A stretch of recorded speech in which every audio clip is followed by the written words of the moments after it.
Set in Korea during the 1930s prior to World War II, the movie begins with a local Korean woman named Sookie preparing to move away from her home and move into the estate of a Japanese heiress, Lady Hideko. Sookie is taken on a long ride until she reaches the large estate in the countryside. A woman greets her and gives her a tour of the grounds, including an annex which has been furnished into a library. Sookie is told that she wants sleep in the servants' quarters but near the lady of the house as she is her handmaiden. She calls Sookie Tamako and tells her that the lady is often tasked with reading for the master, her uncle, and that he loves books. Sookie is then showed her room, which is just across from the lady's bedroom. When left alone, Sookie tries to peek into the room but a loud noise scares her back to her tiny cot. Welcome to Movieland. Please help us grow by subscribing and turning on the notifications. It means us a lot. Spoilers ahead. Enjoy. Later in the night, Sookie awakens to hear the Lady Hideko screaming. She rushes into her bedroom and comforts her. Hideko says she had a nightmare and tells Sookie that her aunt had hung herself from the big cherry tree and on moonless nights, her aunt's ghost dangles from the branch. Sookie proves to be a good handmaiden as she comforts the lady by feeding her sake and singing to her. Sookie tells us, through voiceover, that we think she is a Korean handmaiden named Tamako, but she's really Sookie, a pickpocket raised by a woman who teaches children how to steal and commit forgeries. In a flashback, we see the house takes in abandoned newborns and sells them to Japan. A man enters the house of thieves and tells them about an interpreter who bribed his way into a translating job for the high officials. He helps Japan annex Korea and then gets naturalized so he can marry the daughter of a Japanese noble. He builds a mansion, filled with books, and invites Japanese collectors to his library to hold readings of rare books and auction them off. Some of the books, he needs to sell but doesn't want to lose possession, so he hired this man, telling the story, to create forgeries. He has convinced the nobles he is Count Fujiwara from Japan. The collector's wife died with no children and her sister has died, but his wife's niece is still alive and employed to perform book readings for her uncle. Now an orphan, this woman is rich. She has 1.5 million yen in cash and 300,000 yen in bonds, and the man who calls himself Count Fujiwara plans to make her fall in love with him, and after marrying her, he'll declare her insane and have her locked up in a madhouse, thus inheriting her fortune. He wants Sookie to work as her handmaiden so she can persuade her to fall in love. Her uncle also wants to marry her for her money, but if Sookie can convince her to marry the count, he'll give her 50,000 yen in the dresses and jewelry. Sookie demands 100,000 yen. Sookie goes to the estate to meet with the staff, to convince them to hire her. The women who work on staff steal her shoes as a prank, which angers her because it will make her look bad. She is amazed to see how beautiful Lady Hideko is. Sookie gives her a reference letter from the last woman she worked for, but in reality, it's a forgery by the man who is pretending to be Count Fujiwara. He has written it in Japanese, which Sookie can't read or write. He has told Sookie what the letter says: a maid is like a pair of chopsticks.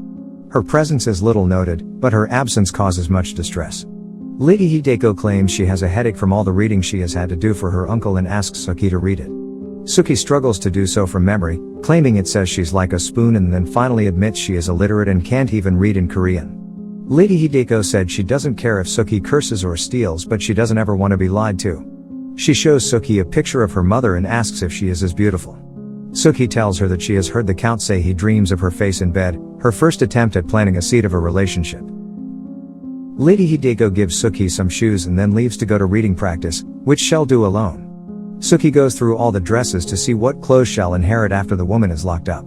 She finds Benoit balls. After trying on hats, she finds a rope in a hat box. Sookie goes outside and looks up at the cherry tree the lady's aunt was said to have hung herself from. Sookie finds Lady Hideko reading in the library with her uncle.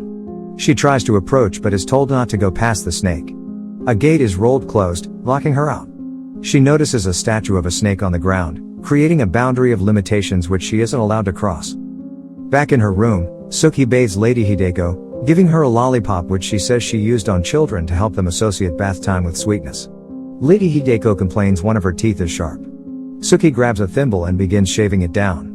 The two exchange sexual energy while this is going on. Sookie admires Lady Hideko's naked breasts. Count Fujiwara arrives at the estate to help with forgeries and requests the lady's handmaiden to run an errand for him. Sookie and the count discuss their plan in private. Sookie tells him the lady is naive and won't take the hint that he wants sex, even if he pulls on her nipples. Count Fujiwara says Sookie has to put it into her head that the lady is much happier since he arrived. He also gives her a gift to send along. Sookie presents the gift sapphire earrings.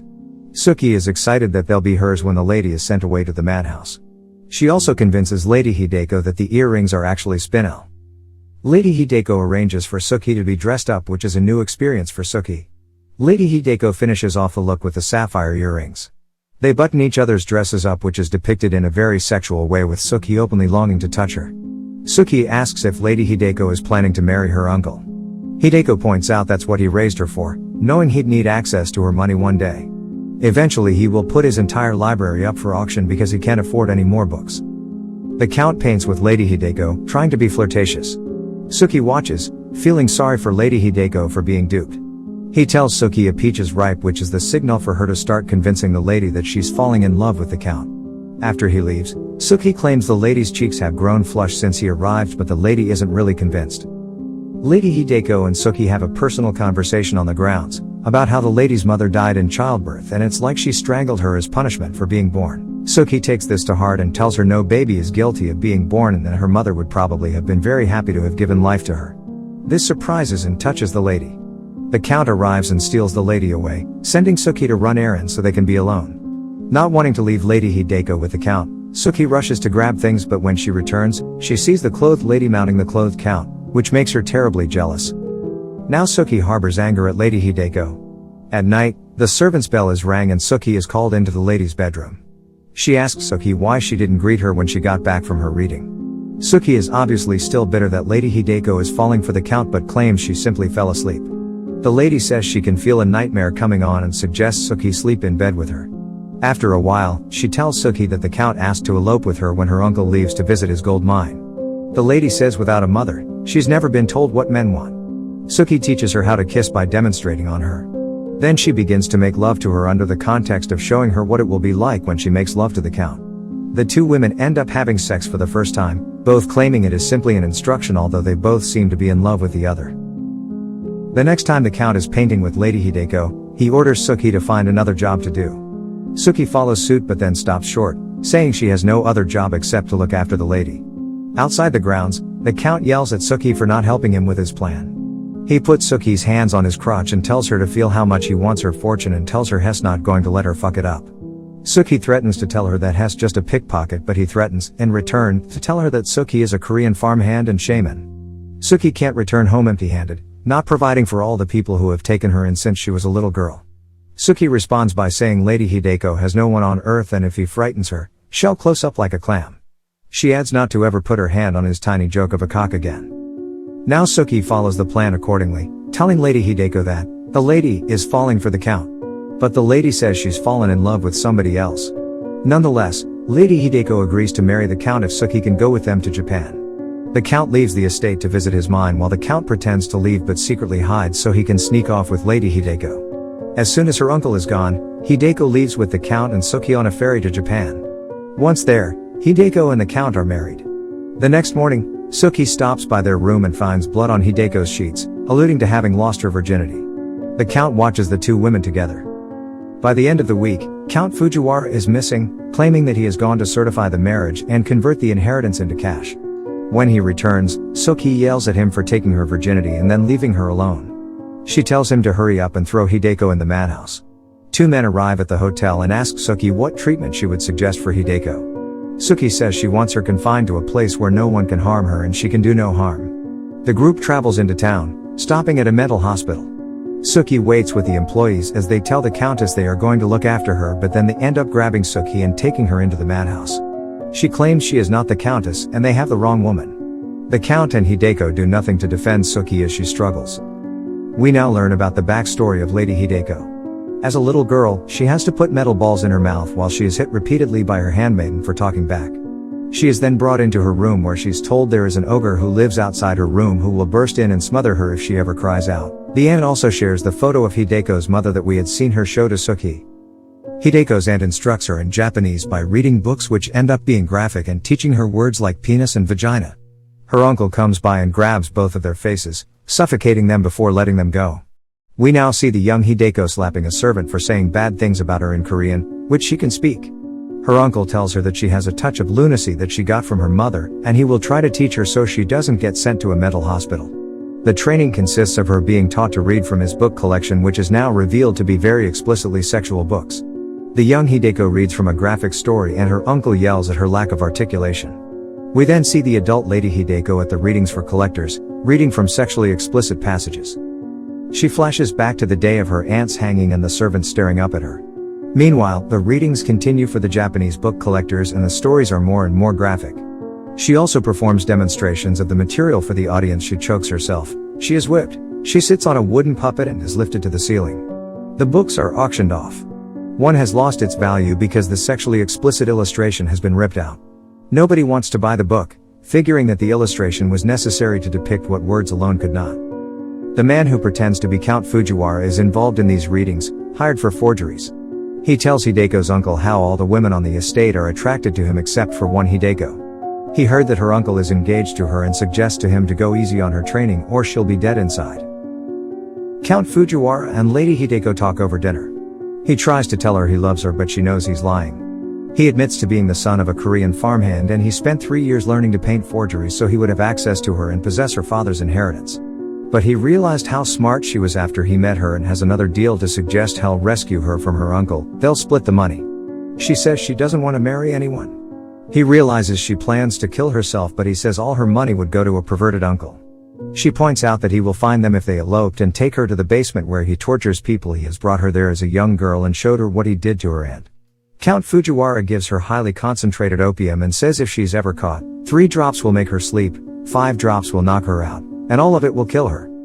They plan to find a handmaiden for her who they will send to a madhouse under Hideko's name. They get rid of her old one after she is caught having sex with the count. We now see Suki's arrival from Hideko's perspective. When Suki tries to peek in her room, she bangs against the wall, scaring her. She watches Suki undress for bed. Then she screams to get Suki to come, claiming she had a nightmare. Hideko reads a letter from Count Fujiwara telling her to show Suki her clothes at every opportunity since that is part of what she will receive for helping him out. He points out she won't be able to read the letter she's reading because she's illiterate. Hence her asking Suki to read the recommendation out loud. She knew she couldn't read it. Hideko also goes outside and scolds her servants for stealing Suki's shoe, saying if she runs away she'll throw them out. In the next flashback, we see Suki bathing Hideko and fixing her tooth, but now we see this was followed by Hideko inviting Suki to join her in the tub. When Suki presents the earrings to Hideko, Count Fujiwara wrote her a letter warning her that Suki would pretend they were fake because she wants them but they're actually Hideko's own earrings. He tells her, to keep her from getting suspicious, they should occupy Suki with the task of trying to convince Hideko to marry him and that she shouldn't fall in love with him too easily. As before, Hideko gives Suki the earrings and admires her when she is dressed up. Also as before, Suki is very kind towards Hideko when she discusses losing her mother in childbirth, leading Hideko to feel a companionship towards Suki. Count and Hideko really don't like each other and both only tolerate the other to go along with their plan. Suki now mopes around, angry, watching a flirtatious exchange between Hideko and the Count. Now we hear them openly discussing their dislike for each other. Suki becomes jealous, which Hideko notices. As before, when she is away running errands, Suki rushes back to find a clothed Hideko mounting Count Fujiwara on the grounds. Now we see that they staged the pose just to convince her they were falling in love. A day or two later, Count Fujiwara yells at Lady Hideko, telling her if she scares Suki, she'll close up like a clam. The lady feels bad about arranging to have Suki locked up in a madhouse, but he tells her that Suki said Lady Hideko was so dense. While it is true Suki said this early on, it was when she was not fully invested in Lady Hideko's companionship and trying hard to go along with the plan despite her developed attachment. However, it is enough to upset Lady Hideko, who is now convinced Suki doesn't really have feelings for her. In her room, Hideko asks Suki if she still thinks she should marry the Count, even if the lady ends up having feelings for someone else. When Suki says yes, Hideko slaps her and shoves her out of her room. Then she grabs the rope that Suki found in the hatbox earlier and goes to hang herself from the same tree her aunt had, saying she wishes she'd never been born. But when hanging from the tree, before she can fall, Suki appears, holding Hideko by the legs. She immediately confesses to everything, how she was trying to trick her into marrying the Count and they were going to send her to the madhouse. Hideko asks, Suki, are you worried about me? And Suki asks how she knows her name since she's pretended to be a handmaiden named Tamako. Hideko confesses her plan to send Suki to the madhouse. Now Suki writes home and tells the woman who raised her to be a thief there is a change of plans and they need her help with a forgery. Hideko's uncle drives away to visit his gold mines. He warns Lady Hideko about the basement, meaning if she ever betrays him, he will punish her with torture like he has done to family members before. With him gone, Suki is finally able to explore the library. She sees the uncle's collection is all perversely sexual literature. Offended that Hideko had been forced to read it, she tears pages and illustrations out of all the books and then dumps them in the indoor ponds underneath the floorboards. The two women are finally free, preparing for Hideko to elope, and we see them running through the fields, laughing. Cut to Suki being put in the madhouse. Instead of sadness, Hideko is seemingly unaffected and says she's hungry. Hideko and Count Fujiwara dine at a nice restaurant, their plan having worked. Meanwhile, Suki laughs hysterically while eating dinner at the mental hospital. At a photography studio, Count Fujiwara explains that they'll replace Suki's photo on her ID with Hideko's so she can take on her identity and Hideko can be declared in a mental institution, allowing them to recoup her inheritance without being caught by her uncle. The Count confesses he might actually like Hideko and suggests they get married again, now that she's stolen Suki's identity. She inquires whether he feels remorse about having locked Suki in a madhouse alone, but he says she's naive and deserves her fate. In the madhouse, a fire is set allowing Suki to escape. Now Suki and Hideko have reunited. Suki has taken a picture of herself dressed as a man and uses her forgery skills to replace the photo in Count Fujiwara's ID, taking over his identity. Hideko sends a letter to her uncle, telling him that the Japanese count who he had been trying to impress for years is actually the son of a Korean farmhand, and she drops him off with her uncle as a gift.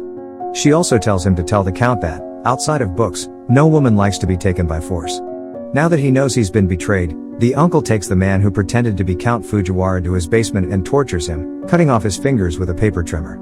The count asks for a cigarette. The two women go to the train station. The uncle's goons are there, checking for any women traveling together who are trying to leave town. The women go undetected in two ways. They buy a ticket to a nearby city and then change it to Shanghai, paying the difference, and Hideko is currently disguised as a man so they aren't seen as two women.